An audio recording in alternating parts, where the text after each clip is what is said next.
Systemic racism. I gather you've heard the term before. In fact, I imagine that you've heard that term more this year from the far left than any other year before. That's the way it is for me, at least. So does it make any sense that in 2020, one of the most systemically racist organizations is still predominantly supported by the left? You may have guessed it. This report is about Planned Parenthood. Drea Humphrey here with Rebel News. And why is Planned Parenthood still being generously funded by the left? And not just that, they're also vigorously defended by them. Is there a faster way to unleash the wrath of the far and intolerant left than to say that you believe that a fetus is also an unborn infant who should have human rights just like the rest of us? I'm not quite sure there is. I think that for the left, the so-called right to terminate a fetus, as some feel better calling it, is at the top of the social justice hierarchy in many ways. It appears to even take precedence over how much Black Lives Matter or the efforts to combat systemic racism. When a long overdue and watered down open letter was released by Planned Parenthood in the greater New York area, it acknowledged just a glimpse of the organization's eugenic core by writing that Planned Parenthood was founded by a racist white woman. We never saw the outrage, though, from the leftist social justice warriors. Now, did we? The very existence of Planned Parenthood embodies their founder, Margaret Sanger's life mission to rid the world of certain people that are disabled or people that are Black. To Sanger, I would be considered a defect, a pesky weed stuck in society that should be pulled from the human race. And what better tool to do so than by the birth control enterprise she created called Planned Parenthood.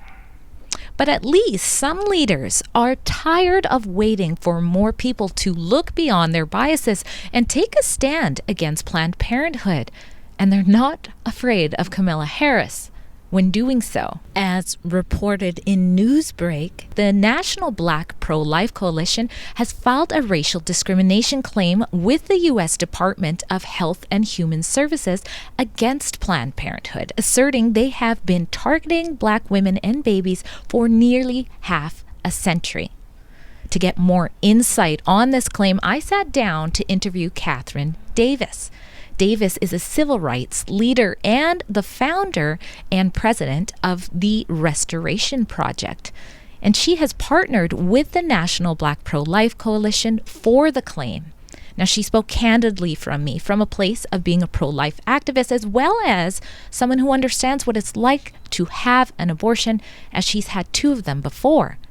I think you're going to really like what she had to say and be interested in why they are so concerned about how Planned Parenthood has affected the Black community. There is quite the legacy with Planned Parenthood, and I had heard about some of the things there. I mean, when we talk about systemic racism, this would be one, or maybe even some would say the most systemically racist organization out there. And then you have the US and Canada giving millions of dollars to the organization. So it's taken this long for the organization, 2020, to remove Margaret Sanger from the association. What are your thoughts on that?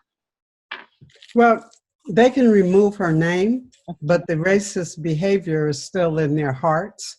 They're still doing it. They haven't removed any of their facilities out of the Black neighborhoods that they're in. They haven't changed their mission. In 2008, in their U.S. tax filing for their nonprofit, they stated that their mission was to obtain a U.S. population of an optimum size, of a stable size, in an optimum environment, whatever that means. But in 2017, Cecile Richards, who was then the president of Planned Parenthood, said that abortion was as vital to their mission as birth control and cancer screenings when President Trump told them you can continue getting Title X money, you just have to separate abortion from your services. And they rejected that and said no, because abortion is vital to their mission. Well, if their mission is population control, then the natural question is, whose population are they trying to control? Well, Supreme Court Justice Ruth Bader Ginsburg in 2009 told us that Roe v. Wade was the case that was going to let them get rid of the populations we didn't want too many of. Wow. And so it's real easy to see who it is Planned Parenthood is trying to get rid of, because they've put 79% of their facilities within a 2-mile walking radius of a Black or Latino neighborhood. They've put 80% of their mega centers, 10,000 square feet or larger, in Black neighborhoods alone. So it wasn't hard to see who the population was they were trying to control. But the icing on the cake, if you will, is the fact that in 1939, they launched the Negro Project. Right, to get ministers and other men and women of influence to peddle abortion and birth control in the Black community. And I think it was pitched as more, something to help the Black community make wiser choices, correct? Yes, they started out claiming that the birth control was going to help us.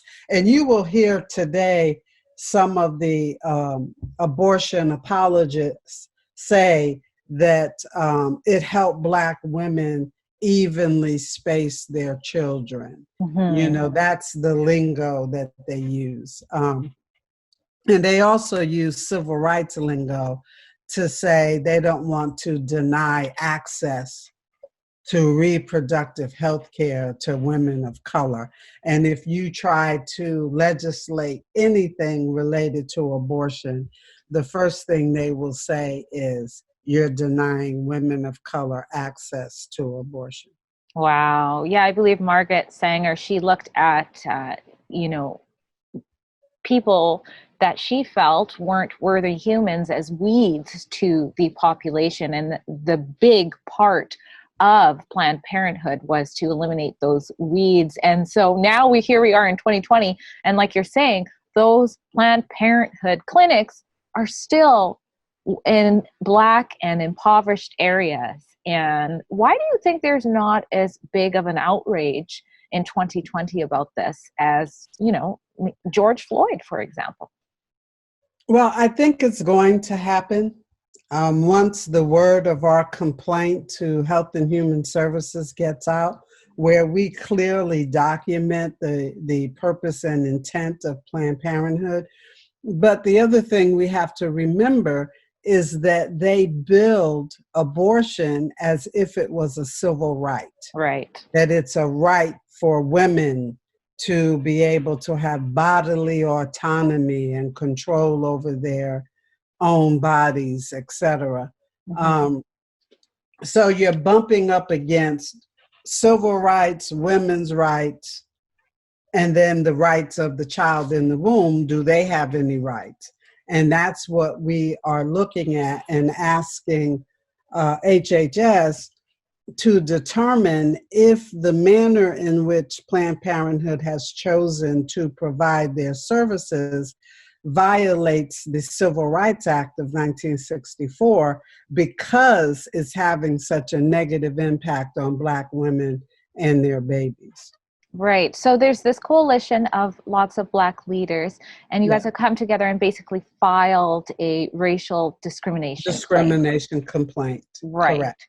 And so who are these leaders, and how did you guys get together to do this and say now is the time for all of this to come out? Well, we've been doing events for years.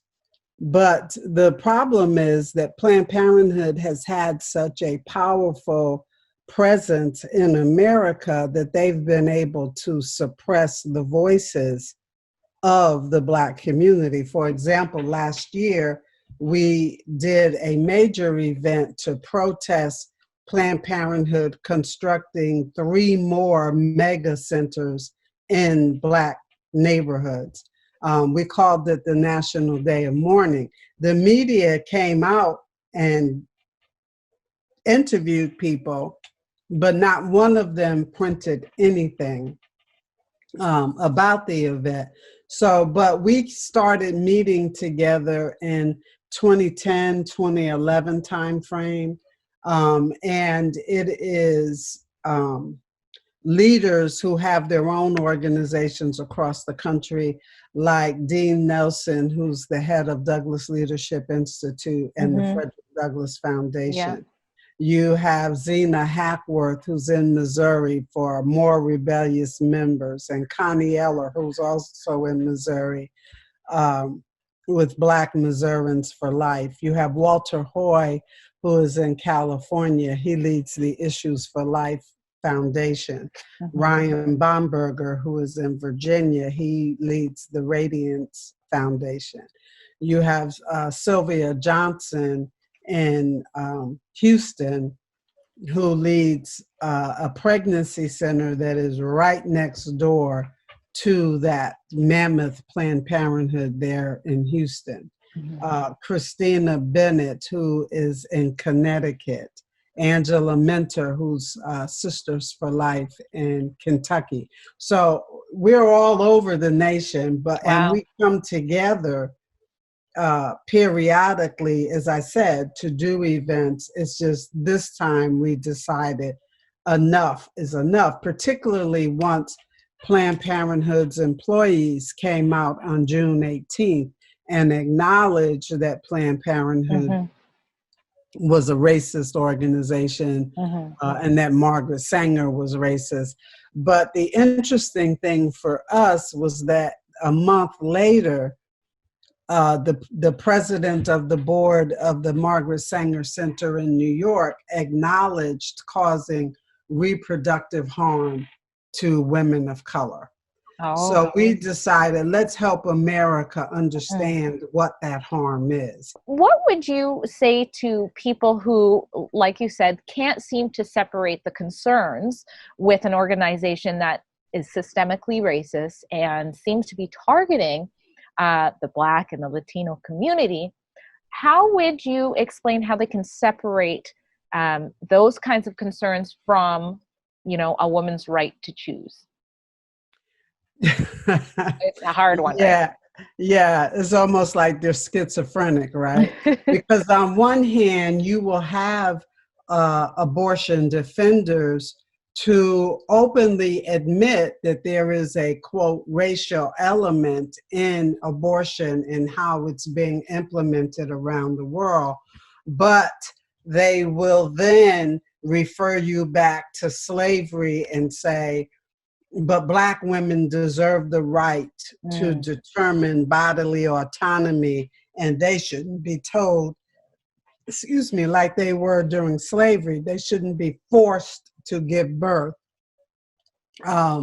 like they were in slavery. And it's almost oxymoronic. You're scratching your head like, don't you see what's happening? So what we have taken to doing is talking about, regardless of your position on abortion, are you okay that an organization like Planned Parenthood International, Marie Stopes, will target Black women in this way, like you said, with billboard campaigns that don't make sense, or like Cecile Richards tweeted out on Halloween 3 years ago, that it was statistically safer for a Black woman to abort her child than carry to term or give birth.